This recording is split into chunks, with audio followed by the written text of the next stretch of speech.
Welcome to day 40 of the Gospel of John Book Club.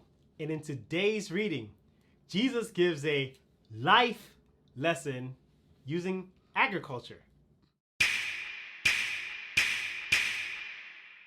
Listen, by the way, we got to mark this moment.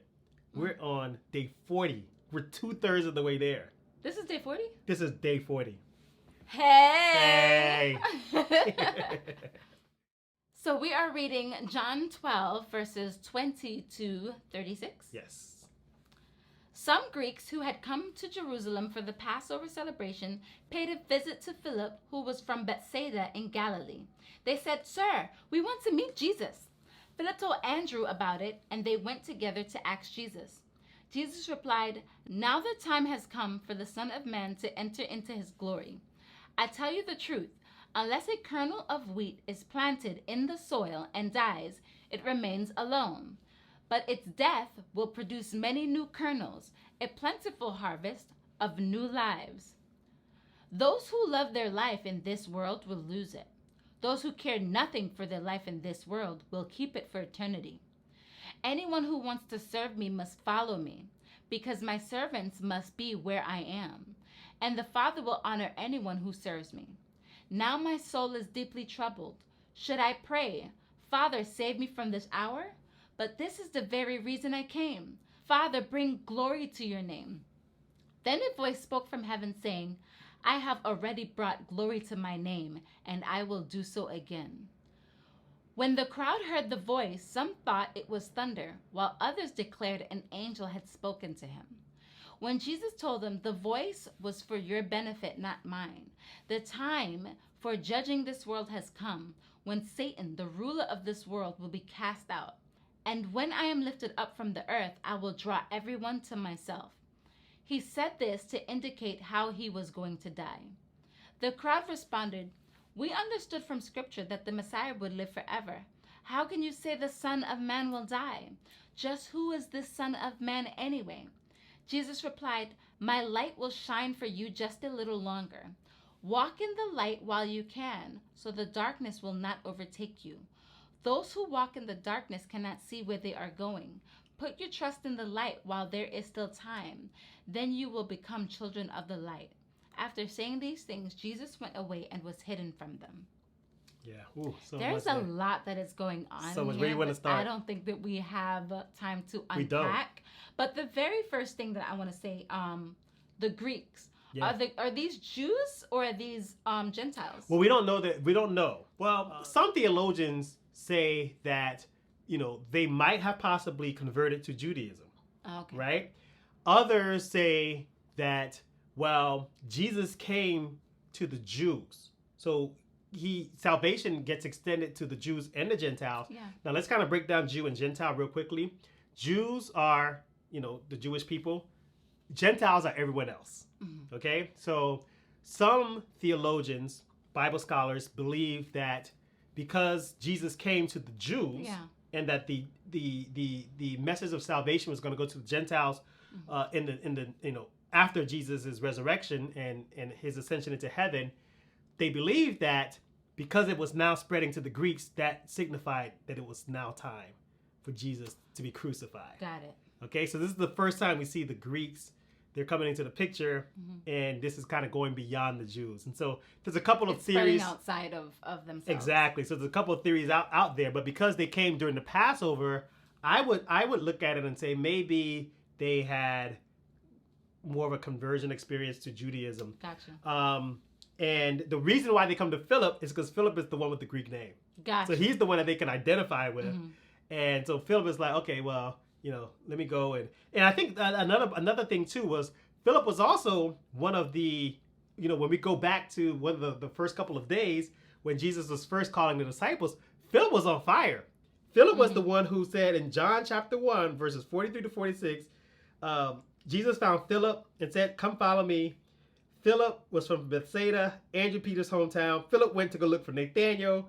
And, he was the one who called Nathanael. Well, he's the evangelist. Yeah, He's the one that's telling people. That's why So- the Greeks are coming to him. So I think there's a part of that in it too. I think there's a part, that of maybe Philip's excitement had kind of spilled over. And yeah, so We don't know for sure, but he's that guy. He's that. That's I gonna think tell his there's something friends. about Philip. Yeah. That's awesome. That's awesome. Okay. Other question that I have: the kernel of wheat. Oh man, it's my Okay. favorite. This is like my absolute favorite. Okay, break this down first. Yeah. Why is Jesus talking about this kernel of wheat and that it needs to die? Like, Yeah. why is that significant? So he's okay. So he's essentially saying that what happens to a kernel of wheat is that when it goes into the ground. So anytime look at a seed, there's life inside of a seed. Mm-hmm. You don't see it. It looks dead. It looks nothing can happen. Yeah. Right? As long as that seed is like out, you're holding it. But once you put it into the earth and you cover it, that seed now essentially dies. The shell falls off. Things happen underneath the surface. I'm not a scientist, so don't hold me to any of this scientific stuff. But something happens underneath the surface where it now, the life that's inside of that seed comes out and it multiplies, and now it turns into, multiple seeds, and which produces a harvest of wheat. Okay, and he's specifically talking about the kernel of wheat. So it's planted in the soil, it dies, and if that doesn't happen, it stays to be just a seed and a seed. But if it's planted in the earth in verse 24, it dies. It will produce many new kernels, a plentiful harvest of new life. So think about when the wheat comes up, a shoot of wheat comes up. It's a bunch of new seeds that are on that stalk of wheat or whatever you call it that now can fall and die. And so he's equating this to what's about to happen with him. He's saying, I'm the seed. Unless I die, you're going to always depend on Jesus roaming this earth. Oh. But if I die, there are going to be many new seeds that will come because of me. And it'll be his children. It'll be me and you, Wow. us, you and you and you and you included, who will now push this message and this mission forth. We talked about this yesterday. I gave you an assignment. Did you do your homework? I hope you did it.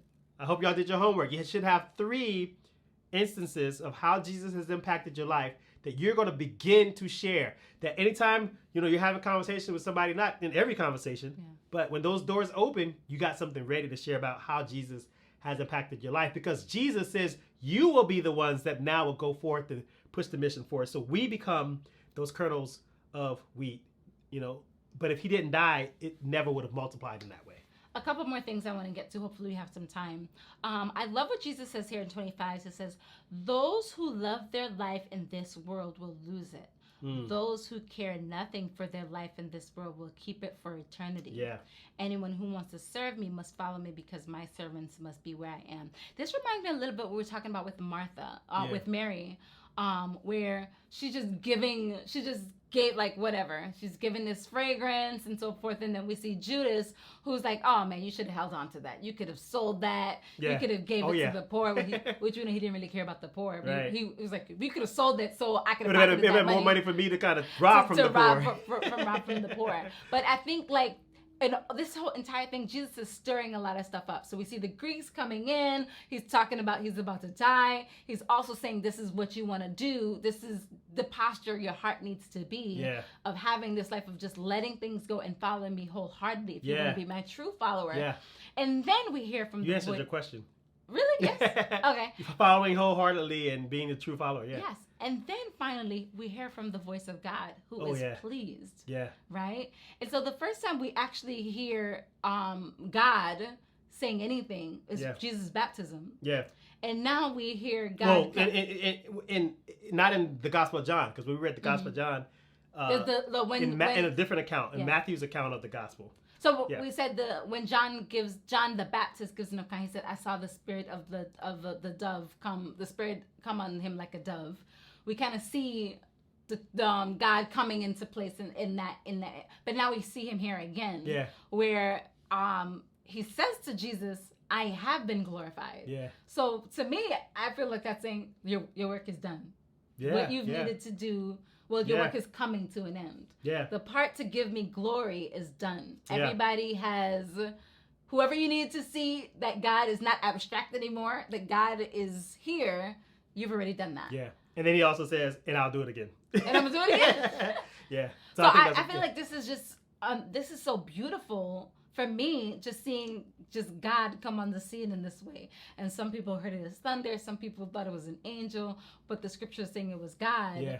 I just feel like this dynamic between father and son is just so beautiful. As God is saying, I am pleased. Yeah. You know, and it makes me feel like, God, is the Lord pleased with the work that I've been doing in this way? Well, listen, and I think Jesus is laying it out for you, right?